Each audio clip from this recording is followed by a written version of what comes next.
Hey, what's up, guys? Welcome to the channel. Michael Chandler has made some recent comments about Conor McGregor, and I think he thinks he's being sneaky, but it is so obvious what he's doing. And we're going to kind of break down the past of Conor McGregor. And Michael Chandler's a smart guy. He knows what he's doing here, angling for the fight. We're going to talk about that a little bit later in the video. And also later in the video, I'm going to give you some potential matchups for the return of Conor McGregor, as well as Michael Chandler's next fight. But first off, I want to talk about my opinion on Conor McGregor, not a hindsight opinion, but how I felt in real time as the Conor McGregor era was going on. And I think a lot of people are going to think this is a hot take, but this is genuinely how I felt during the rise of Conor McGregor and then the fall of Conor McGregor. So first off, Conor McGregor came into the UFC, and I was actually a massive fan. I heard him do some interviews.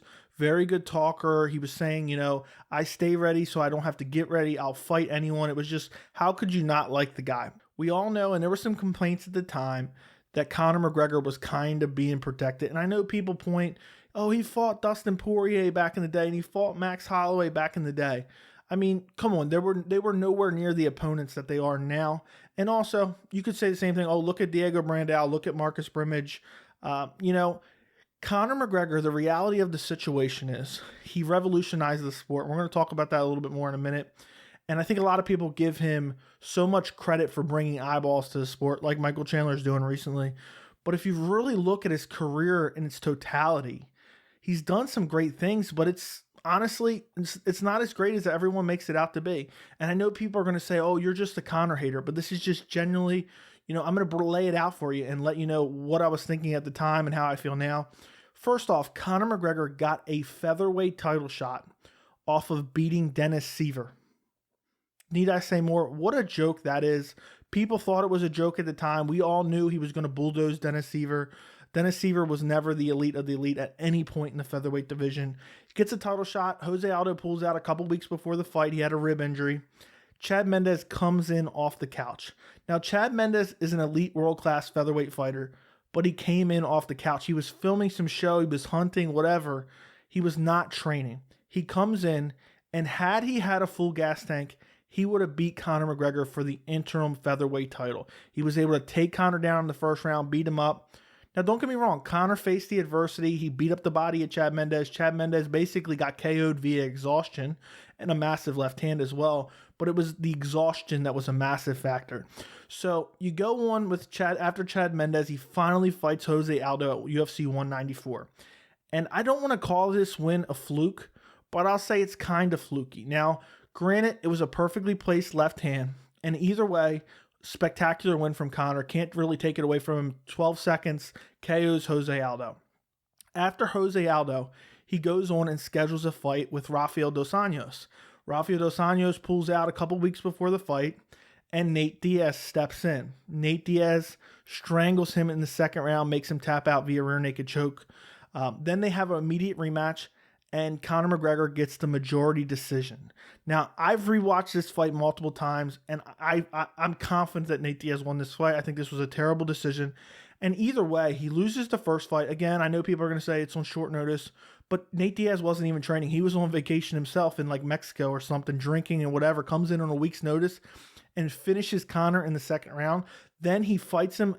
Conor has the full time to prepare, and he gets, he should have lost the decision, but wins the decision. Now he gets the fight against Eddie Alvarez for the lightweight championship. Cannot take this away from him. There's nothing you can say. This is a spectacular, world-class Conor performance, and I really think this was Conor in the elite of the elite as far as his skill set goes, because it was really all downhill from there. He took a lot of time off, did not fight for a little under 2 years. He comes back, he fights Khabib Nurmagomedov, and he gets absolutely mauled, destroyed, finished via neck crank in the fourth round. Then he comes back 2 years later, a little less than 2 years later, fights Donald Cowboy Cerrone, which we're going to talk about that Donald Cowboy Cerrone fight in a minute. He wins via TKO in the first round, and people act like he invented shoulder strikes. Then at UFC 257, January of this year, he fights Dustin Poirier for the second time. They had fought way back when, I think in 2013, and he gets TKO'd in the second round. Dustin Poirier batters the leg early, lands combinations. Conor had his moments, but Dustin finishes him in the second round. Then they rematch again so it's technically the trilogy at UFC 264, July of this year. Dustin absolutely wrecks him for an entire round. And then Conor breaks his leg at the end of the round. And it's via doctor stoppage, TKO doctor stoppage. I don't care. Dustin Poirier was going to win that fight. I'm fairly confident of that. So we're going to get back to that Dustin Poirier UFC 257 fight, as well as the Donald Cowboy Cerrone fight.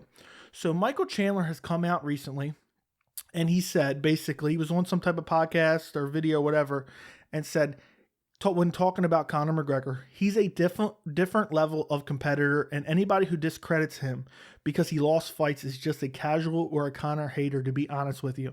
So first off, I don't think that makes any sense, honestly, because, I don't know what he means by discredit, but Conor McGregor has won one fight since 2016. One fight, and that was against Donald Cowboy Cerrone. One fight. Fun fact, and I've talked about this already, Miesha Tate and Conor McGregor both fought on UFC 205 November of 2016, the first MSG card ever. And after that fight, Miesha Tate retired for 5 years. Conor did not. Miesha Tate and Conor have the same amount of wins since that card, which is one. So, I think what Chandler, well, I'm going to talk about what Chandler's ulterior motives is.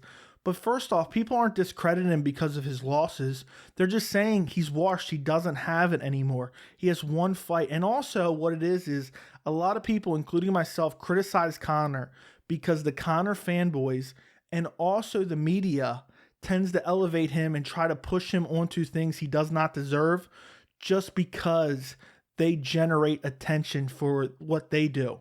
Whether the UFC wants to push him into undeserved title shots or whatever, because he draws eyeballs and therefore money, I think you're going to get more hate if that happens to you rather than if, you just go off and try to fight your way back up or whatever. And that's a common theme with Conor, after Conor lost at UFC 257 this year, people were still trying to say the trilogy fight with him and Dustin should have been for the vacant title, which I thought was ludicrous. A guy who's not won a fight in the division since 2016 should not be fighting for a title in 2021. That just should not happen. And I'm gonna read one more quote from Chandler. This was from a couple weeks ago or maybe a month ago, and he was talking about Conor again. He said, "It's not the payday. It's not the red panty night. It's not all other things. It's not all the other things that these fighters are chasing. Of course, do I want that? Do I want to proceed or provide for my family? Of course, but I want epic moments of maximum amounts of impact.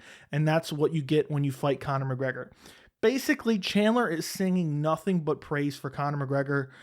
Just absolutely, it's almost embarrassing what Chandler is doing here. And I'm a Chandler fan, but it's embarrassing. And before I really get into that, which most of you guys know what I'm saying as far as Chandler and Conor, I want to look back at UFC 257 January this year with Dustin and how that fight materialized. And basically what happened was Dustin was saying nothing but respectful things about Conor McGregor and tweeting about him. And then they were talking about a charity fight. And Dustin was just saying, I respect Conor so much and what he's done for the sport. And Dustin gets the fight with Conor McGregor. It's the Conor McGregor lottery. You look back at his fight before that against Donald Cowboy Cerrone. Before that fight, Cowboy Cerrone was saying nothing but nice things about Conor.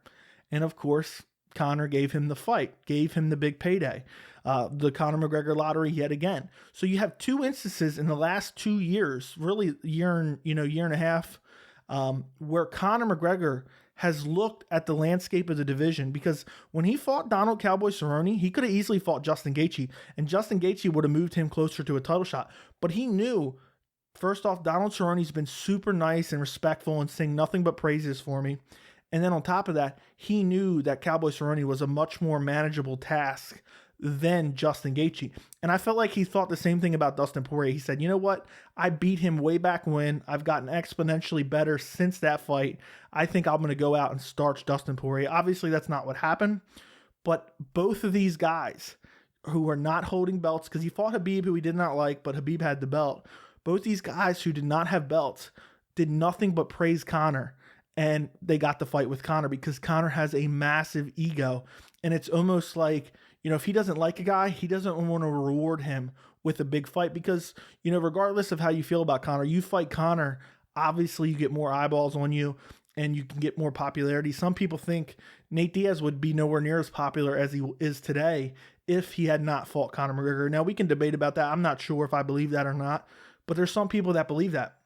And so Chandler is literally just doing nothing but singing Conor McGregor's praises because Chandler just had a fight at UFC 268, took a lot of damage. He's going to take a lot of time off, would be my guess, 6-7 months at least.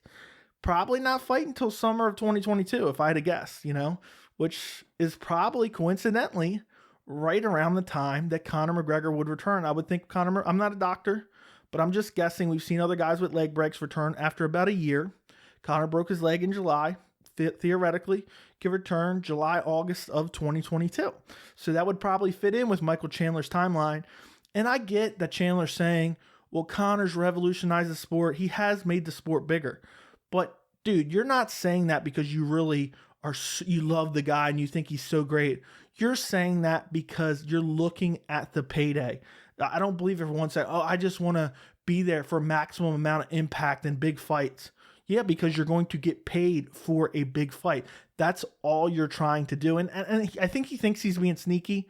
And it's literally embarrassing at this point. Now, before I end this video, because I've gone on a tangent, I gave you guys my opinion on Conor. And I want you guys to let me know in the comments, do you think I'm completely wrong?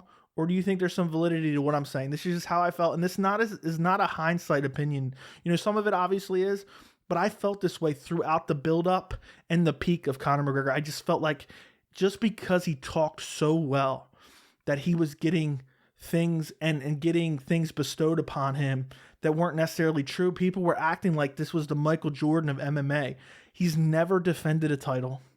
And his best wins are he has two really good wins in his career. And that's Jose Aldo, first round knockout, Eddie Alvarez, second round finish at UFC 205 for the lightweight belt. Other than that, come on now. Beat a, very, very young Dustin Poirier, beat a very, very young Max Holloway.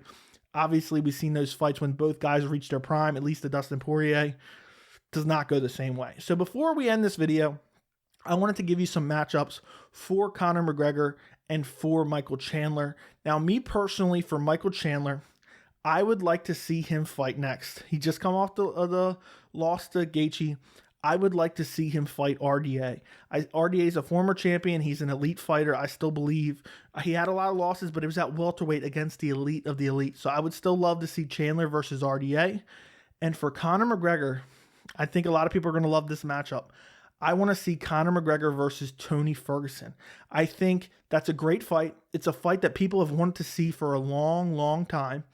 And it's a manageable fight for Conor. You look at the top 10 of the lightweight division, there's not many guys that I would, even lean Conor's way against. You look at the division, I think Conor can beat Tony Ferguson. I'm not saying necessarily I would pick him, but I'm saying it's a manageable win. I think he could beat Dan Hooker, but Dan Hooker's going down to 45. Other than that, I don't see very many guys he can beat. I don't think he's beaten Charles Oliveira. He's not beaten Poirier. He's not beaten Gaethje. I don't think he's beaten Beneil. He's not beaten Islam.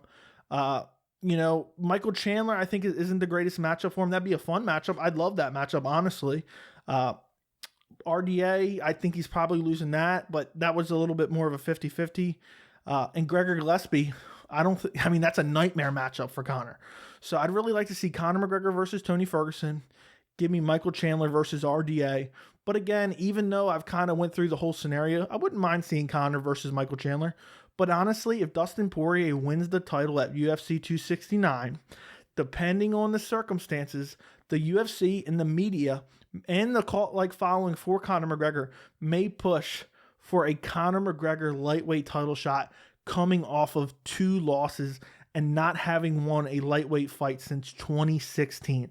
That may very well happen. I've talked about that in another video. I'll put that in the end cards if you guys want to go check that out. So let me know what you guys think about everything I've said in this video. Don't forget to like the video. Thank you so much for watching, and I will see you in the next video.